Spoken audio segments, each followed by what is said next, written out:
Y hoy estamos cerrando esta serie que hemos estado hablando. Bueno, nos disculpamos, no tenemos pantalla hoy atrás.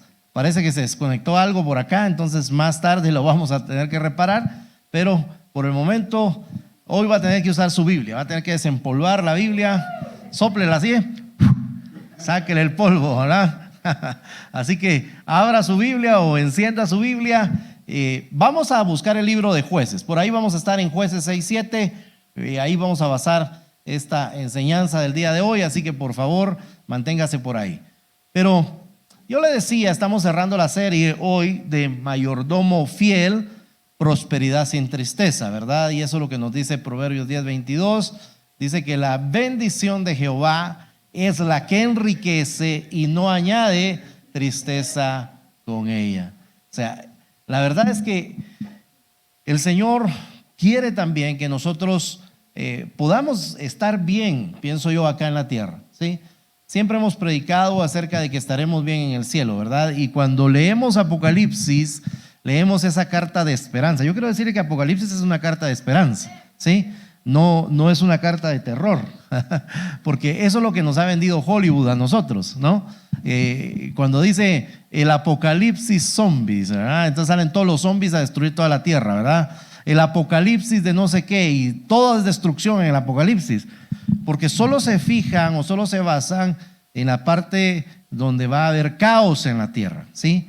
Pero realmente, sí, en el Armagedón, pero realmente Apocalipsis es una carta que da esperanza, es una carta que nos habla de un reino restaurado, de un rey que vendrá por su pueblo, de un rey que viene por su novia, por su esposa, de un rey que va a hacer una tierra nueva y va a hacer un cielo nuevo, una carta donde hay esperanza, ¿sí? De algo nuevo, de algo digno, donde todo lo malo se acabará, donde el dolor se acabará, donde la tristeza se acabará.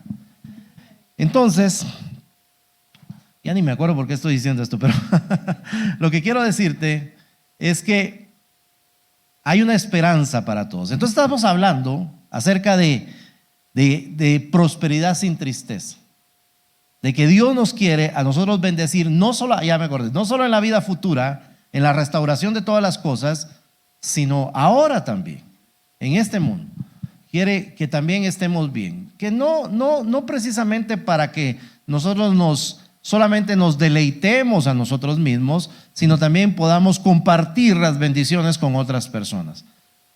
Aparte de eso, a Dios le interesa, escucha esto, que nuestra bendición sea integral, ¿sí? Así lo expresa Juan en su tercera carta, capítulo 2. Dice: amado, yo deseo que seas prosperado y que tengas salud, así como prospera tu alma, en todas las cosas, ¿sí? Amado, yo deseo que seas prosperado en todas las cosas y que tengas salud, así como prospera tu alma. O sea, está hablando de una bendición integral. Entonces, bajo ese concepto de que Dios nos quiere bendecir, de que la bendición es integral, también Él nos hace un llamado. Y ese llamado que nos hace a nosotros es que los mayordomos deben ser encontrados fieles en la mayordomía. Y esta palabra mayordomo tal vez nosotros ya no la utilizamos mucho acá en nuestro tiempo. Ahora se le podría llamar administrador, ¿sí? Se requiere que los administradores entonces sean hallados fieles en todas las cosas, en todo lo que nos da Dios a administrar. Entendiendo ese concepto, que somos administradores, entonces vamos a entender algo. Todas las cosas que hay en este mundo le pertenecen a alguien. ¿A quién le pertenece? A Dios. Sí, todo le pertenece a Dios. Eso significa que yo no soy dueño de nada, pero soy administrador de las cosas que Dios me ha dado. Ahora, ¿qué es lo que Dios me ha dado? Porque no se trata solamente de la administración de recursos, ¿sí? Digamos, de riquezas, de bienes, ¿sí? De dinero, sino también nos ha dado muchas cosas el Señor. En primer lugar, nos ha dado la vida. Entonces, somos administradores de nuestra propia vida, ¿sí? De nuestro propio ser. Pero también somos administradores de una familia. Somos administradores de todo lo que Dios nos da. Cada una de esas cosas somos responsables y tendremos que dar cuentas a Dios por esto que Dios nos está dando. Administrar. Entonces, nosotros tenemos que comprender que para administrar, nosotros tenemos que tener un corazón sano, un corazón balanceado, un corazón que esté conectado con Él. Porque cuando perdemos esa conexión con Él, entonces las cosas empiezan a verse oscuras, grises. Empezamos a ver las cosas con lentes diferentes, con una perspectiva distinta. Ya no tenemos tal vez mucha esperanza, y de eso vamos a hablar hoy. ¿Cómo tener una mayordomía que nos dé esperanza? Y para eso vamos a leer entonces, ahora sí, Jueces capítulo 6, versículos 12 y 13. Y en este pasaje, o sea, en estos textos, vamos a estar basando nuestro estudio del día de hoy. Entonces, Jueces capítulo 6, versículos 12 y 13 dice de la siguiente manera: y el ángel de Jehová se le apareció y le dijo: Jehová está contigo, varón esforzado y valiente. Y Gedeón le respondió: Señor mío, si Jehová está con nosotros, ¿por qué nos ha sobrevenido todo esto? ¿Y dónde están todas sus maravillas que nuestros padres nos han contado diciéndonos: ¿no nos ha sacado Jehová de Egipto? Y ahora Jehová nos ha desamparado y nos ha entregado en manos de los madianitas. Bueno, aquí podemos observar dos situaciones. Yo creo que aquí hay dos perspectivas que nosotros tenemos que ver en este pasaje. Número uno es la perspectiva divina, la perspectiva de Dios, y número dos, la perspectiva humana, cómo nosotros concebimos las cosas. En este pasaje que estamos leyendo, vamos a ir narrando toda la historia de lo que está sucediendo acá, pero en este pasaje nosotros vemos que el ángel de Jehová se acerca a Gedeón, y las palabras que le da son: Jehová está contigo, varón esforzado y valiente. Bueno, veamos qué está sucediendo. Gedeón está trillando trigo, está limpiando el trigo o sacudiendo el trigo en una cosa que se llama lagar. El lagar era el lugar donde se exprimen las uvas para poder sacar el vino. Entonces el lagar es un lugar cerrado que tiene una puerta algo amplia, pero es un lugar cerrado para evitar que el vino se contamine. Pero para sacudir el trigo, para trillar el trigo, se necesita hacer en un espacio abierto. Porque cuando se sacude el trigo, la idea de sacudir el trigo, de trillar el trigo, es que el viento que sopla se lleva el tamo o la basura, ¿sí? Se lleva lo que no sirve, se lleva todo aquello que no tiene peso, que no tiene valor. Entonces hay que hacerlo en un lugar abierto. Entonces vemos acá que realmente no tenía mucha valentía Gedeón, porque estaba en un lugar escondido. Pasaba algo, estaba sucediendo algo. Aquí dice que los madianitas, pues lo vamos a ir viendo, pero los madianitas habían invadido la tierra de Israel y habían hecho estragos ahí en ese lugar, y la gente se estaba escondiendo porque les robaban sus cosas. Entonces el escondido está haciendo estas acciones, pero las palabras del Señor es: Dios está contigo. Y le dice: varón esforzado y valiente. Tal vez esforzado porque estaba trillando el trigo, pero valiente, digo yo, no se miraba con tanta valentía. Ahora, lo que sucede es que esta es la perspectiva divina, porque Dios lo estaba viendo no en lo que estaba haciendo en ese momento, sino en lo que iba a llegar a ser. Y quiero decirte que esa es la perspectiva que Dios tiene de nosotros. No lo que estamos viviendo en este tiempo, sino lo que vamos a llegar a ser. ¿Qué vamos a llegar a ser?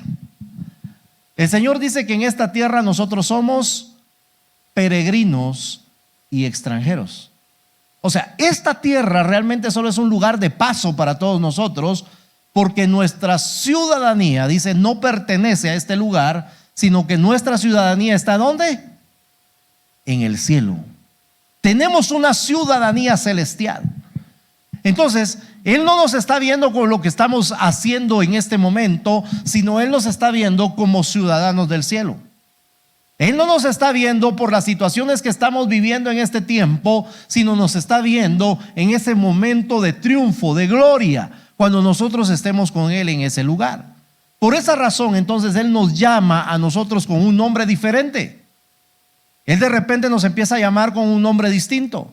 Nos empieza a decir que somos victoriosos, que somos triunfadores, que somos enriquecidos. Pero cuando nosotros vemos nuestra condición, entonces entra la perspectiva humana.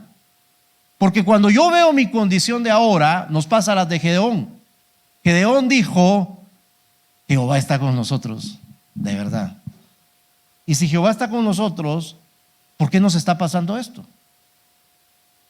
¿Dónde están todas aquellas historias que nos contaron nuestros padres de que salimos de la tierra de Egipto y fuimos liberados con poder? ¿Dónde está todo eso? Y entonces entra la perspectiva humana.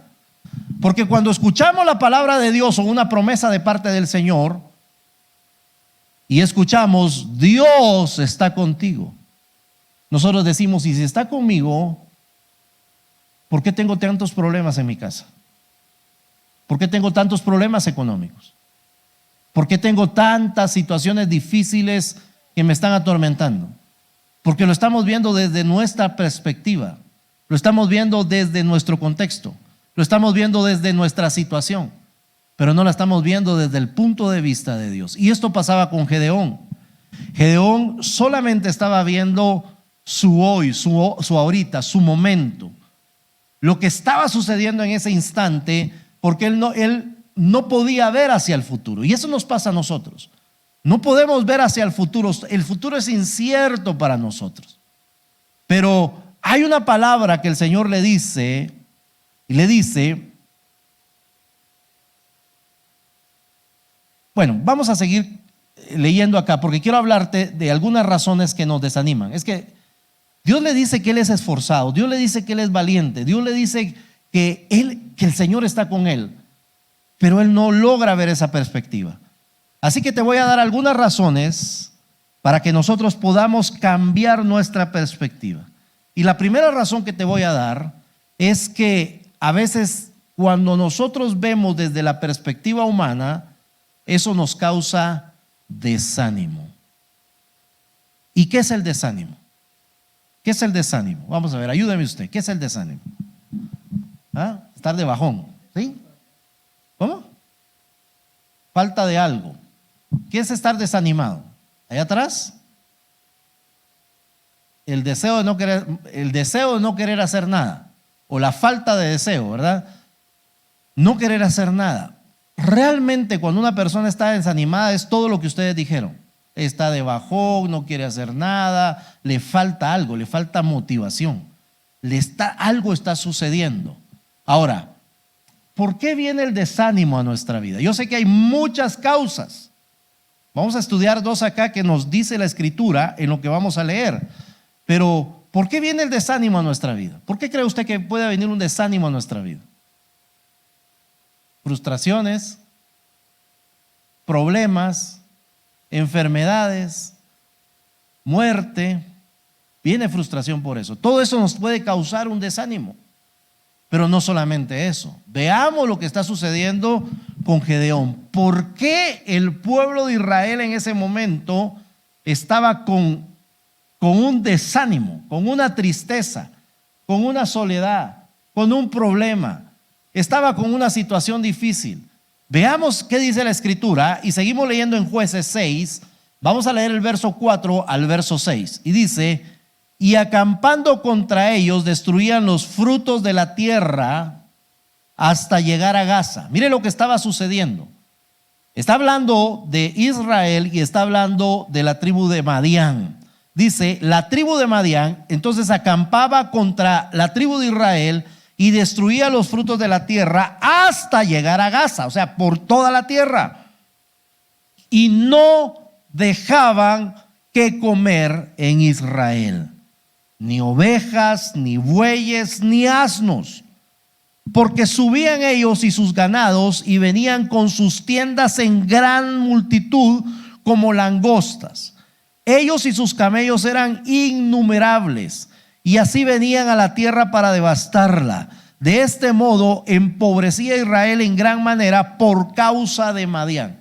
Ellos estaban enfrentando un problema, y el problema que estaban enfrentando era la invasión que Madián hacía. Dice que era un gran pueblo que invadía toda la tierra como langostas, dice, y arrasaban con todo lo que había ahí. Arrasaban con las ovejas, con las vacas, dice, con los asnos, con las siembras, con todo lo que había. Y cuando ellos se iban, la tierra quedaba devastada. Imagínense esa palabra, devastada. ¿Qué entendemos cuando escuchamos devastado? Arruinado, totalmente, que ya no tenía una solución. Entonces, el problema que estaban enfrentando era como una pandemia, era como una plaga, era como una enfermedad, era como una situación difícil en nuestra vida. Lo que nosotros vivimos ahora, ¿qué no hizo la pandemia, digamos, el COVID-19? Devastó la tierra. O sea, la gente se convirtió temerosa. ¿Cuál era la solución aparente para esa pandemia? ¿Qué le dijeron a usted? Tiene que encerrarse. Tiene usted que meterse en su casa. Tiene que estar ahí, no salga. Permanezca ahí metido. ¿Y qué fue lo que sucedió? Mire, seamos muy honestos en esto. Eso lo que causó fue temores en las personas. Hubo un gran temor. Yo recuerdo, mire, pues yo recuerdo que uno iba caminando, tal vez en una banqueta o acera o en una calle, y cuando alguien miraba a uno de frente, ¿qué hacía? Se cruzaba al otro lado. Dios guarde, ¿verdad? Cruzarse casi era un atentado contra la vida, ¿no? Porque uno dice, y peor si ese trae COVID y me mira con esos ojos de COVID, me va a pegar el COVID. O sea, eso pensaba uno, era como una pandemia. Pero esto es algo general.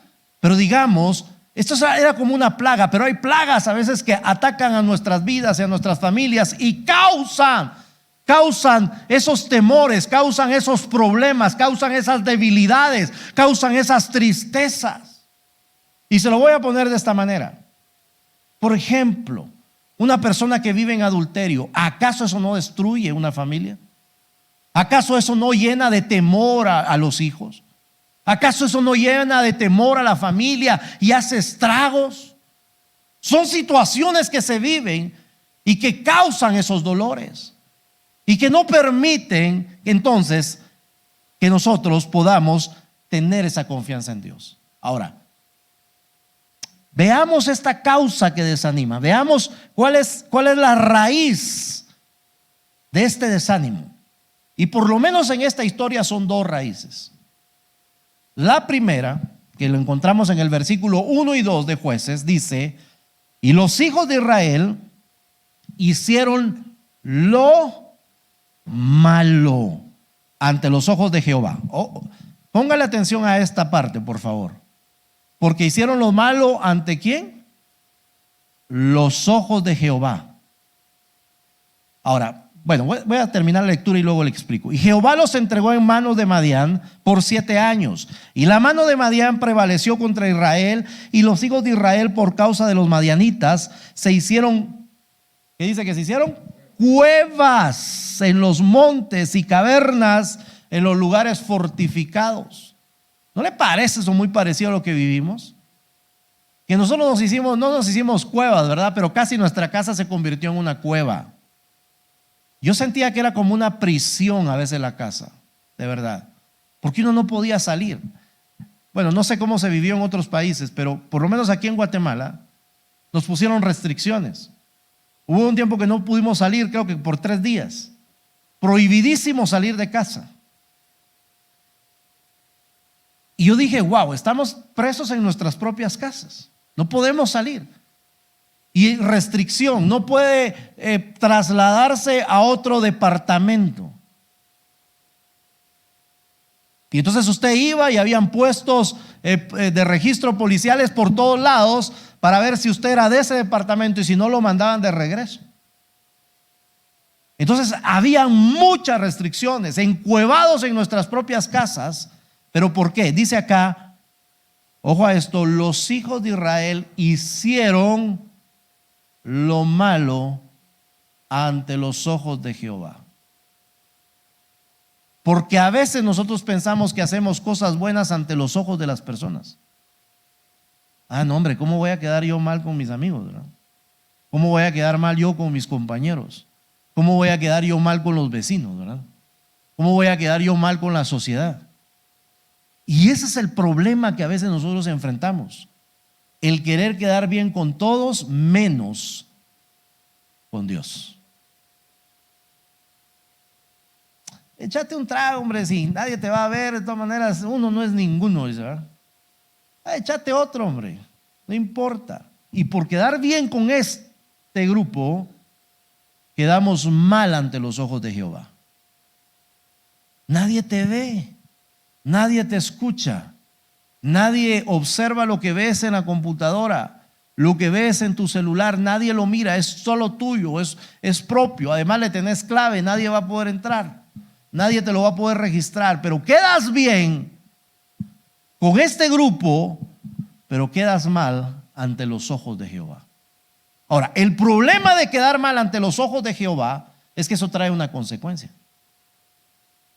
Porque si yo estoy quedando mal ante los ojos de Jehová, si yo obro mal ante Dios, ¿cómo se llama ese obrar mal? Pecado. El obrar mal ante los ojos de Dios se llama pecado. Y cuando yo obro mal ante los ojos de Dios, entonces tengo consecuencias. Mire, hermano, hemos hablado de que Dios es un Dios de amor, y lo es. Dios es un Dios de amor. Dios es un Dios de perdón. Dios es un Dios de misericordia. Dios es un Dios de gracia, que derrama su gracia, su amor, su misericordia y su poder sobre nuestra vida. Pero también es un Dios justo.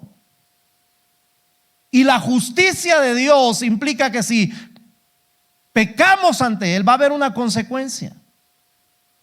Y aunque pidamos perdón, está bien, pedimos perdón, Dios nos perdona. Dios no es que no nos perdone, pero hay una consecuencia por eso. Y el pueblo de Israel vivió esa consecuencia. ¿Por qué? Porque hizo lo malo ante los ojos del Señor. Entonces nosotros tenemos que, y no es para que andemos con miedo tampoco, ¿verdad? No se trata del evangelio del terror, hermano, y que usted no haga nada, sino se trata de que entendamos que en su infinito amor y misericordia Dios quiere bendecir a sus hijos, pero va a depender también de nosotros, si nosotros nos acercamos a Él porque le amamos, para que Él nos bendiga. Ahora, lo segundo que encontramos acá es que ellos pusieron en su corazón a otros dioses antes que al Señor. Y escuche esto, en el versículo 7, 8 y 10 dice la escritura, Jueces 6, y cuando los hijos de Israel clamaron a Jehová a causa de los madianitas, Jehová envió a los hijos de Israel un varón profeta, el cual les dijo, así ha dicho Jehová, Dios de Israel. Yo os hice salir de Egipto y os saqué de la casa de servidumbre. Versículo 10. Y os dije, yo soy Jehová vuestro Dios, no temáis a los dioses de los amorreos en cuya tierra habitáis, pero no habéis obedecido a mi voz. Ahora, este es el problema que muchas veces enfrentan las personas. Porque empezamos a cambiar a Dios, o más bien sacamos a Dios dentro de nuestro corazón y empezamos a colocar otras cosas. Yo le voy a decir algo. Nosotros a veces nos jactamos y decimos, es que nosotros no adoramos ídolos, decimos, porque no tenemos una imagen que represente algo para poderla adorar. El problema es que los cristianos, los evangélicos, nosotros no adoramos esa clase de ídolos, pero colocamos otros en nuestro corazón. A veces colocamos, puede ser un hijo, puede ser un cónyuge, a veces puede ser un bien material, a veces puede ser la misma riqueza o el mismo dinero que lo ponemos en lugar de Dios. Y nuestra confianza está ahí y no está en Dios. Y eso ocupa el primer lugar. A veces podría ser un negocio Que decimos, no, no, no, es que yo no puedo, hermano, es que viera, yo los domingos estoy sumamente ocupado, yo no puedo hacer otra cosa que no sea trabajar. Y quitamos a Dios y sacamos a Dios. El problema es que eso se llama idolatría. Porque estamos poniendo a otra persona o estamos poniendo otro objeto en el corazón en primer lugar antes que a Dios. Y poner a otro objeto o a otra persona antes que a Dios significa que es más importante que Dios. Ahora, con esto no quiero decir, mire hermano, usted tiene que estar esclavizado aquí en la iglesia. Todos los domingos, hermano, y miércoles tiene que estar aquí metido. O sea, debemos hacerlo. Pero si en algún momento, por alguna circunstancia, no se pudiera, está bien, no hay problema. Tampoco es pecado, ¿verdad? Que usted falte una vez a la iglesia. O sea, eso no es pecado. O sea, el problema es cuando eso se vuelve una costumbre en nuestra vida, porque entonces perdemos esas conexiones con el Señor. Empezamos a poner otras cosas antes que a Dios. Mire, ahorita con esto del mundial, pues yo sé que usted no ve el mundial, hermano. Yo sé que usted es tan santo. Solo yo soy el pecador aquí que me gusta estar viendo partidos. Y hoy ganó Costa Rica. Felicitaciones, hermano. Ganó 1-0. Bueno, felicitaciones aquí, hermano Orwell y su familia. Pero a veces hay personas que ponen a algún deportista, tal vez en primer lugar antes que a Dios. Y eso es delicado, porque entonces hay consecuencias. Recuérdese que Dios es un Dios celoso, que Él busca que nosotros le adoremos a Él, que nos rindamos solamente a Él.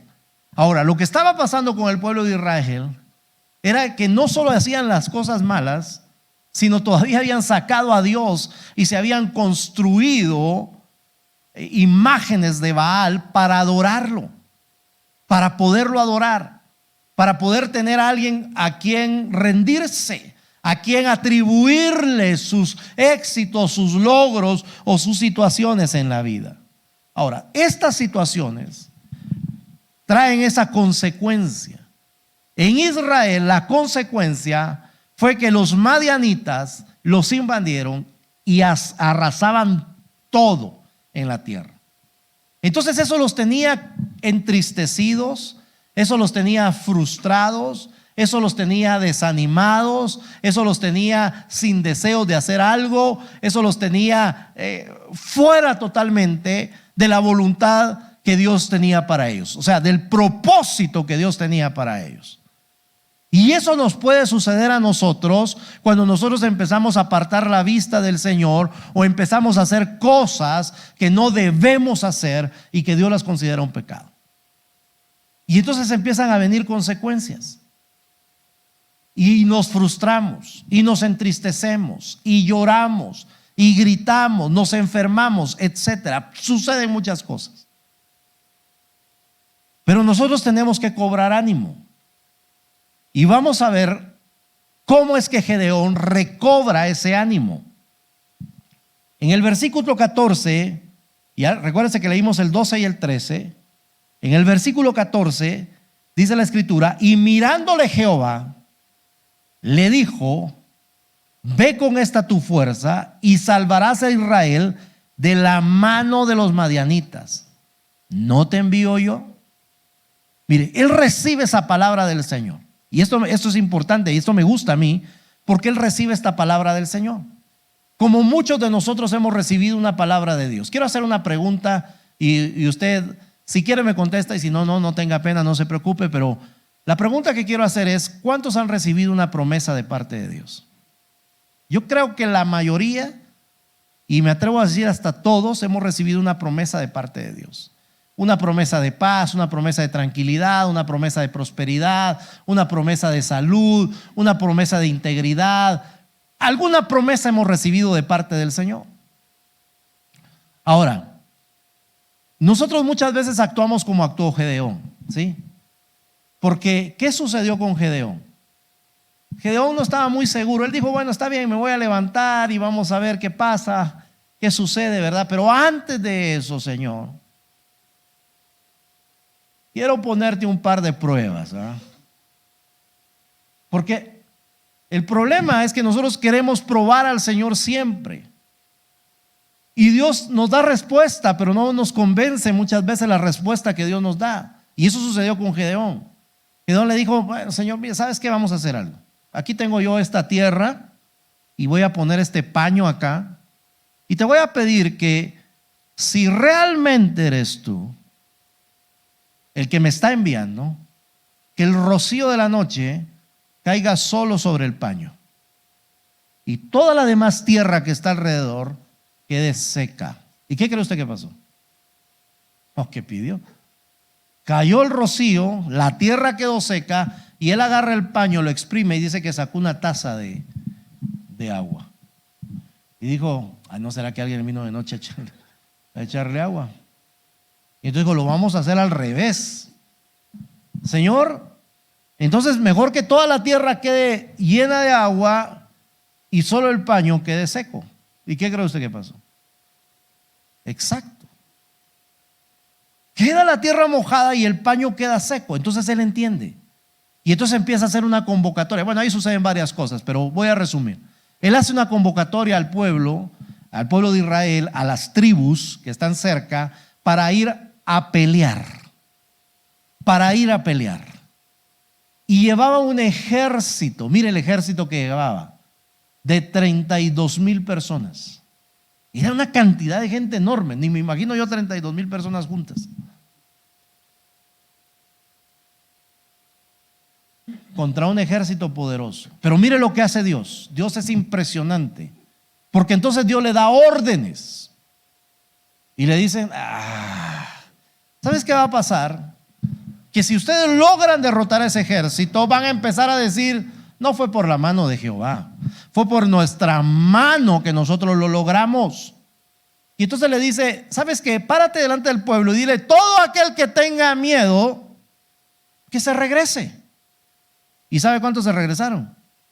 22,000 personas. De 32 le quedaron 10. Y todavía le dijo, son muchos. Muchas personas. ¿Sabes qué vamos a hacer? Aquí hay un río y que tomen agua. Pero aquel que se tire al agua, se incline y beba el agua, lo vas a regresar. Pero aquel que lama el agua, como un perro, le dijo todavía, con esos te vas a quedar. ¿Y cuántos creen que quedaron? 300. De un ejército de 32,000 se redujo a un ejército de 300. Pero Dios le da órdenes. Esto es lo que nosotros tenemos que aprender, a recibir las órdenes del Señor y a ser obedientes a las órdenes de Dios.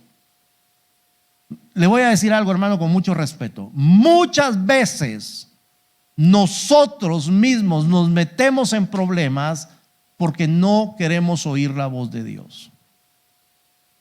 Solamente queremos oír la voz de nuestro interior, de mi experiencia, de mi conocimiento, de mi sabiduría. Pero para poder cobrar ánimo en la vida, tenemos que aprender a oír la voz de Dios. Mire, y a caminar como Dios te dice que camines. Yo sé que esto es difícil porque se tiene que hacer por fe. No se tiene que hacer por lo que ves, sino por lo que Dios te está hablando, por lo que Dios te está revelando. Porque si yo empiezo a caminar solo por lo que veo, estoy caminando en una zona segura, ¿no? Pero no voy a avanzar, ni me voy a desarrollar, ni voy a poner a prueba mi fe con Dios. Pero cuando hago lo que Dios me dice, entonces se pone a prueba mi fe. Porque a veces Dios me dice, sal de un lugar, y yo digo, ¿cómo voy a salir de aquí? Y aquí tengo toda mi seguridad. Pero cuando Dios te dice que vayas, lo tienes que hacer. Yo no sé qué pudo haber pensado Gedeón ya con 300 personas. De hecho, el Señor le dice, y lo vamos a leer acá. Bueno, voy a seguir leyendo, porque esto es lo que le da ánimo, escuchar la palabra de Dios, pero no solo escucharla, sino obedecer la palabra de Dios. Jueces 7:10 le dice, y si tienes temor de descender, baja tú con Fura, tu criado, al campamento y oirás lo que hablan, y entonces tus manos se esforzarán y descenderás al campamento. campamento. Y dice que bajaron. Ahora, mire lo que dice en el versículo 13. Cuando llegó Gedeón, he aquí que un hombre estaba contando a su compañero un sueño diciendo: he aquí yo soñé un sueño, veía un pan de cebada que rodaba hasta el campamento de Madián y llegó a la tienda y la golpeó de tal manera que cayó y la trastornó de arriba a abajo. Y la tienda cayó y su compañero respondió y dijo: esto no es otra cosa sino la espada de Gedeón, hijo de Joás, varón de Israel. Dios ha entregado en sus manos a los madianitas con todo el campamento. Cuando Gedeón oyó el relato del sueño y su interpretación, adoró. Y vuelto al campamento de Israel, dijo: levantaos, porque Jehová ha entregado el campamento de Madián en vuestras manos.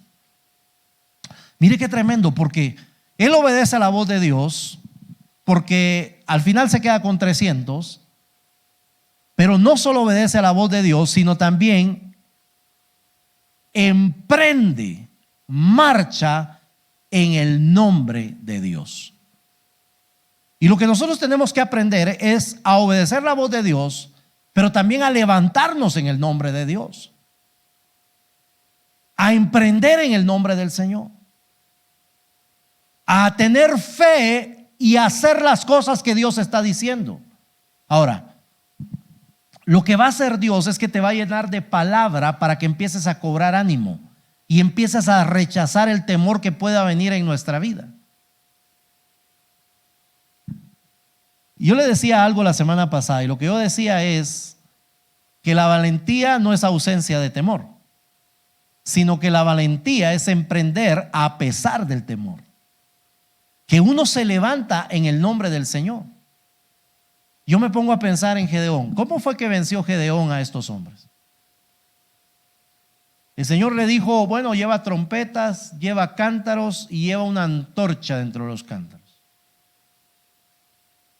Todavía le dice: divide el campamento en 3. Eran 300 y lo divide en 3. ¿Cuántos les quedaron? 100. Pero la estrategia de Dios es diferente a la estrategia del hombre. Y entonces dice que la estrategia de Dios fue: bueno, se van a parar en estos puntos y a la voz de Gedeón van a quebrar los cántaros y tocar las trompetas y sostener las antorchas. Y cuando eso sucede, dice que entró tanto temor en el campamento de los madianitas que dentro de ellos se mataron. Otros huyeron. Entonces Gedeón convoca al resto del ejército para capturar a los reyes de ese lugar. Lo que quiero decirte es que las estrategias de Dios a veces no tienen sentido para nosotros. ¿Se puede imaginar a usted a un Josué que el Señor le dice: mira, dale 7 vueltas hasta... Dele vueltas a usted, 7 vueltas a su casa y grite y me va a decir si se cae su casa? O sea, no se va a caer, ¿verdad? A menos que Dios le haga una instrucción de esa manera, pero no se va a caer. Pero las instrucciones que Dios da, cuando Dios lo da y nos dice que lo hagamos de esa manera, entonces sí va a funcionar. Porque ustedes no vieron que Josué siguió dándole vueltas a todas las tierras que fue a conquistar. Solamente ahí. O sea, para lo otro le dio otras estrategias. Le dijo qué era lo que tenía que hacer. Porque las estrategias de Dios funcionan de esa forma, son creativas, no son como las nuestras. Son diferentes. Con Gedeón, solo gritar, quebrar los cántaros y tocar trompetas. Toque una trompeta en la puerta de su casa y me dice si las cosas cambian inmediatamente. No van a cambiar si Dios no se lo dice. O sea, ellos no siguieron conquistando, tocando trompetas, hermano. O sea, hay estrategias que Dios te da para usarlas una sola vez. Si Dios te está diciendo que lo hagas, entonces hazlo.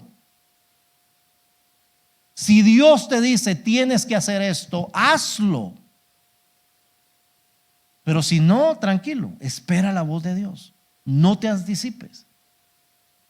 Porque de ahí le estás dando 7 vueltas a tus problemas económicos y dices no se resolvieron. Porque lo estás haciendo con tu estrategia, tus pensamientos, bajo tu perspectiva humana. Pero si Dios es el que te está diciendo, bueno, entonces sí, dale 7 vueltas. Y a la 7ª grítale esas deudas, ordénale esas deudas. Entonces Dios lo va a hacer, porque Él te lo está diciendo. Porque Dios es un Dios de estrategias que las revela a sus hijos. Entonces, en el caso de Gedeón, él cobró ánimo al oír la palabra de Dios, al obedecer la palabra de Dios y al poner en obra la palabra de Dios. Lo que Dios estaba hablando. Mira, hermano, le voy a decir algo. Lo que Dios te habla a ti no precisamente le va a servir al hermano que tienes a la par, porque es para ti. Dios te lo está dando a ti. Te está dando ese diseño a ti. Pero otros quizás van a probar y no les va a funcionar. Otros tal vez por ser más estrategas posiblemente les funcione, pero no les va a funcionar como a ti, porque eso es lo que Dios te está dando a ti. Ahora, la razón principal para que nosotros cobremos ánimo es la siguiente. Número 1, por el sacrificio de Jesús. Jesucristo, hermano, Él hizo un sacrificio redentor. Es un sacrificio por nosotros. Y mira todo lo que implica esto. Te voy a leer varios pasajes acá. 2 Corintios 8:9. Dice la escritura: porque ya conocéis la gracia de nuestro Señor Jesucristo, que por amor a vosotros se hizo pobre, siendo rico, para que vosotros con su pobreza fueseis enriquecidos. O sea, Dios quiere bendecirte. Él sufrió la maldición de la pobreza para que nosotros no estemos sufriendo esa maldición de pobreza. Quiero leerte Gálatas 3:13-14. Cristo nos redimió de la maldición de la ley, porque está escrito: maldito todo el que es colgado de un madero, para que en Cristo Jesús la bendición de Abraham alcanzase a los gentiles, a fin de que por la fe recibiésemos la promesa del Espíritu. O sea, Él tomó esas maldiciones en Él. Él las llevó a la cruz del Calvario para quitarlas de nosotros y que pudiéramos recibir las bendiciones que venían sobre Abraham. Colosenses capítulo 2, versos 13 y 15. Y a vosotros, estando muertos en pecados y en la incircuncisión de vuestra carne, os dio vida juntamente con Él, perdonándoos todos los pecados, anulando el acta de los decretos que había contra nosotros, que nos era contraria, quitándola de en medio y clavándola en la cruz, y despojando a los principados y a las potestades, los exhibió públicamente, triunfando sobre ellos en la cruz. Jesús llevó toda esa maldición. Jesús tomó todo lo que estaba decretado en nuestra contra y lo clavó en la cruz. Toda esa maldición, toda esa pobreza, toda esa tristeza, todo ese dolor, Dios lo llevó a la cruz y triunfa, dice, sobre ellos en la cruz. Los exhibe, los publica, los exhibe y dice: todo esto que está acá está siendo anulado ahorita en la cruz. Yo estoy triunfando sobre eso. Y si Él nos quita esos decretos de pobreza, tristeza, dolor, enfermedad, etcétera, Él escribe nuevos decretos para nosotros. Y se los he dicho, los decretos están en su palabra, donde hay promesas de restauración, promesas de sanidad, promesas de paz, promesas de prosperidad, de bendición económica. Hay promesas para nuestra vida. Pero ¿qué tenemos que hacer? A llegarnos al Dios de las promesas, al Padre de las promesas. Adorarlo a Él, para que entonces Él derrame esas bendiciones sobre nosotros. Creer a su palabra, obedecer a su palabra y poner en práctica su palabra. La idea de esta mañana es que cobremos ánimo, que no nos desanimemos, que las circunstancias que están alrededor nuestra, que los madianitas espirituales que te están rodeando, la tristeza, la pobreza, la ansiedad, el dolor, la aflicción, todas esas situaciones que arrasan nuestra vida y nos dejan casi desolados, sin deseo de hacer absolutamente nada, hermanos, se vayan de tu vida. Que puedas fundamentar tu vida en Cristo, que puedas creer a su palabra, que puedas obedecer su palabra y que puedas levantarte por el poder de su palabra. Que puedas creer por el sacrificio que hizo Él en la cruz, porque Él llevó todo en esa cruz para que nosotros, hermano, fuéramos liberados de toda esa maldición. Lo que nosotros tenemos que hacer es tener fe, creer y obedecer. Amén. Quiero invitarte a que te pongas de pie, por favor.